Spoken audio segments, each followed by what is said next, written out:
Arizona, homeowner's best friend.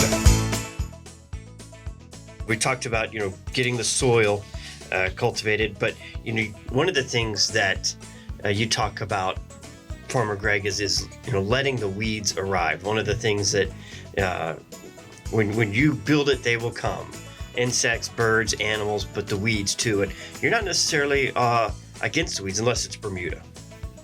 Right. Yeah, exactly. So often I will let weeds just grow in my garden, and people kind of look at me funny like, what? Weeds are pioneer species. They show up first. They do our heavy digging. And remember, the 5 components of healthy soil, one of them is airspace. And what weeds will do is they'll grow tall, but they're also growing down in the ground. And what I do with weeds is I'll let them grow and then cut them off right below the ground.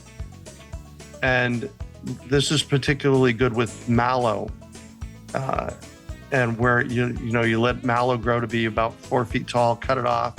First of all, it's a great treat for the chickens. The chickens will love to eat the mallow. Horses eat it, cattle eat it. There you go.